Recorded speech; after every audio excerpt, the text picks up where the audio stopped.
Hello, babies. Happy December. We're still in December, but it's not Christmas time anymore. It's Mimzie's going to the river time. I've been raking leaves, and I know I look a fright, and I don't even mind, because I knew that you would just want me to come read you a book, and I'm reading you STELLALUNA. STELLALUNA. I went and dug into the shed the other day and come up with all kinds of good books from my kids. This was absolutely. I get on the airwaves, and immediately somebody's going to start barking. Look, this book belonged to my little baby boy when he was little. That's Roscoe, and by now you will recognize their voices, and now all 5 of them are down there wrestling in their leaves. But I don't mind reading a good book to the dulcet tones of Roscoe. All right, in a warm and sultry, you know what, it is December, but I'm in Arkansas, and it is warm and sultry right now. Short sleeves outside, December. He really is cramping my vibe, but I don't want to start over. Roscoe, that is so disrespectful. He's having the time of his life. He ain't even bothered by us. Now, I might get off where you can't see the words, but I want you to see the picture. As long as I can see the words, and I'm gonna tune in my contacts, and we're gonna see the words. Okay, I'm sorry. I have put off this story long enough. This is a good story. We even used to have a stuffed STELLALUNA bat. In a warm and sultry forest far, far away, there once lived a mother fruit bat and her new baby. Oh, how Mother Bat loved her soft, tiny baby. "I'll name you STELLALUNA," she crooned. Each night, Mother Bat would carry STELLALUNA clutched to her breast as she flew out to search for food. That is so weird how those bats can do that, because their hands are what they're using to fly with. And they've got feet, but it just, the babies must hang on real tight like possum babies. All right. Here's a pretty picture. I want you to see the pretty pictures. One night, as Mother Bat followed the heavy scent of ripe fruit, an owl spied her. On silent wings, the powerful bird swooped down upon the bats. Dodging and shrieking, Mother Bat tried to escape, but the owl struck again and again, knocking STELLALUNA into the air. Her baby wings were as limp and useless as wet paper. Down, down she went, faster and faster, into the forest below. Oh, poor baby. That makes me so sad for her. Look, there she is. She's alive, okay? She's alive. The dark leafy tangle of branches caught STELLALUNA as she fell. One twig was small enough for STELLALUNA's tiny feet. Wrapping her wings about her, she clutched the thin branch, trembling with cold and fear. Bless her heart. "Mother," STELLALUNA squeaked, "where are you?" By daybreak, the baby bat could hold on no longer. Down, down, again she dropped. This is breaking my mama heart. I forgot, it's been a long time since I read this book. I didn't want it to be a tearjerker. Bloop! STELLALUNA landed head first into a soft, downy nest, startling the 3 baby birds who lived there. Whew, so she had a safe landing. STELLALUNA quickly clambered from the nest and hung out of sight below it. She listened to the babble of the 3 birds. "What was that?" cried Flap. "I don't know, but it's hanging by its feet," chirped Flitter. "Shh, here comes Mama," hissed Pip. Well, instant family. Oh, look at that Mama bird's feeding her. Oh. Many, many times that day, Mama Bird flew away, always returning with food for her babies. STELLALUNA was terribly hungry, but not for the crawly things Mama Bird brought.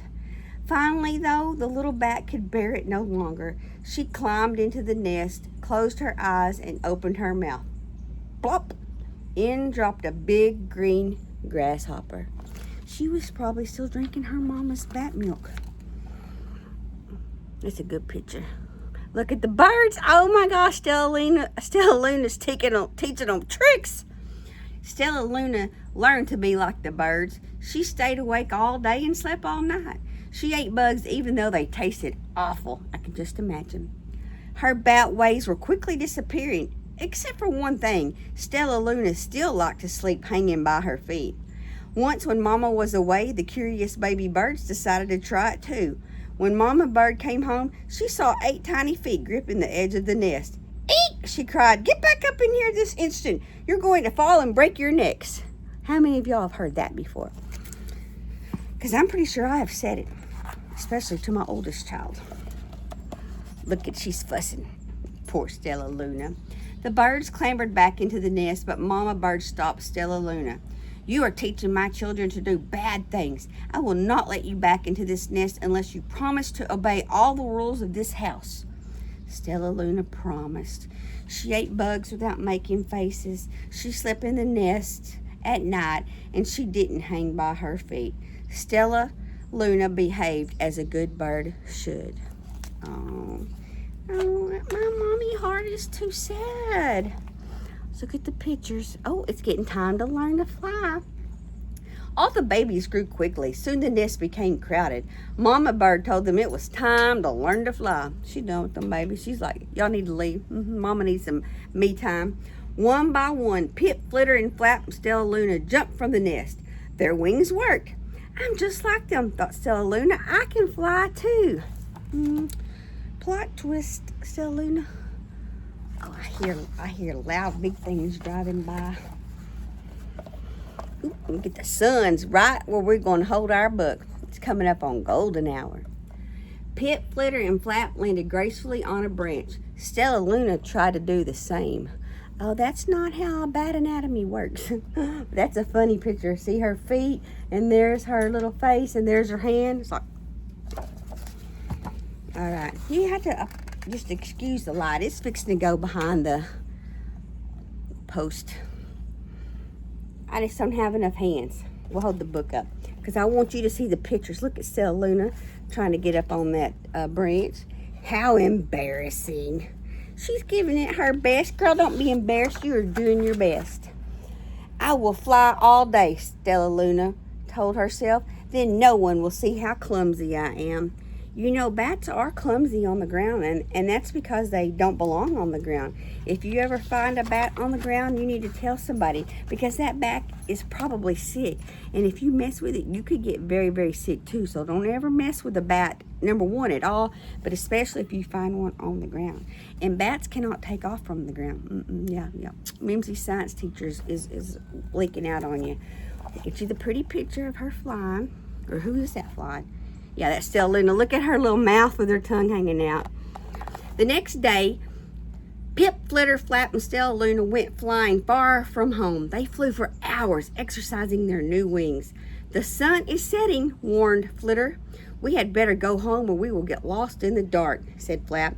But STELLALUNA had flown far ahead and was nowhere to be seen. The 3 anxious birds went home without her. You know, STELLALUNA doesn't need it to be daylight to fly. All alone, STELLALUNA flew and flew until her wings ached and she dropped into a tree. "I promised not to hang by my feet," STELLALUNA sighed. So she hung by her thumbs and soon fell asleep. Oh, that poor baby. That's an old form of torture, is hanging folks by their thumbs.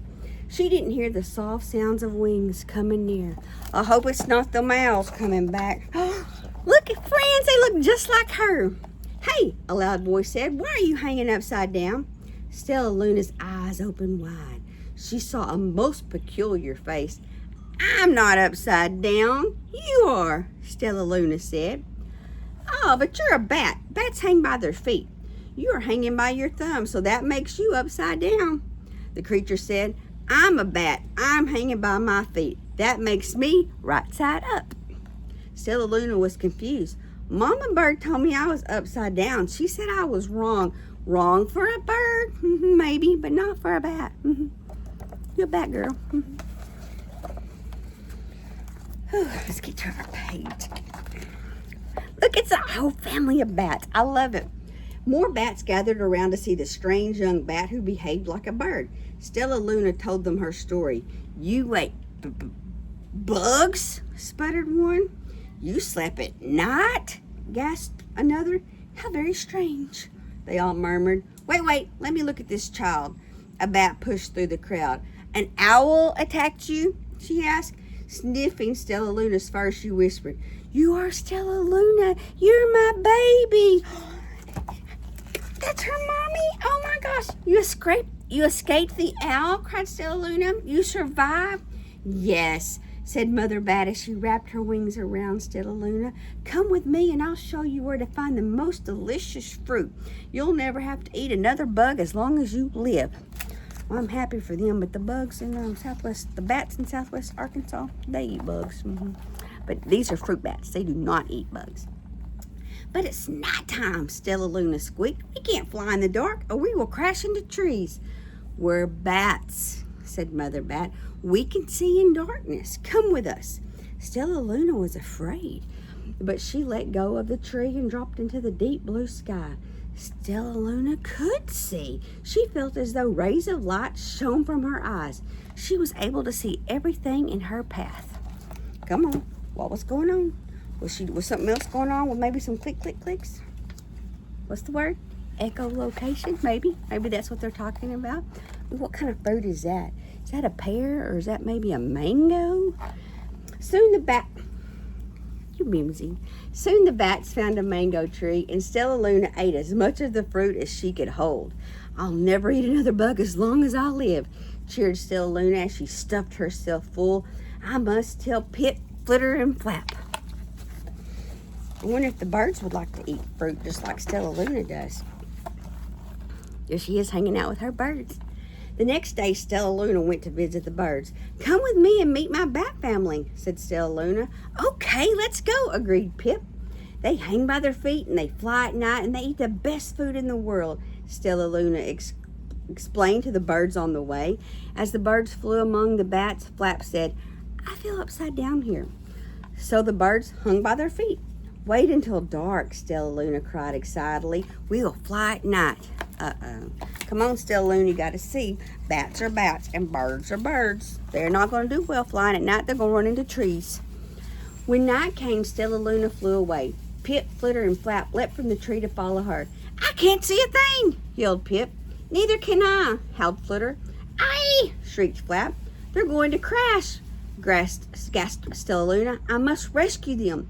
Stellaluna swooped about, grabbing her friends in the air. She lifted them to a tree, and the birds grasped a branch. Stellaluna hung from the limb above them. Yeah, it wasn't going good for the birds. We're safe, said Stellaluna. Then she sighed. I wish you could see in the dark, too. We wish you could land on your feet, Flitter replied. Pip and Flap nodded. They perched in silence for a long time. How can we be so different and feel so much alike? Mused Flitter. And how can we feel so different and be so much alike? Wondered Pip. I think this is quite a mystery, Flap chirped. I agree, said Stellaluna, but we're friends and that's a fact. And that is the end of that book. There's some notes, some important scientific information that I'm going to read when I hang up the phone. But I just wanted to show you this is a great book. I remember reading it 100 years ago, maybe like 30 years ago. But I love it, but not as much as I love you.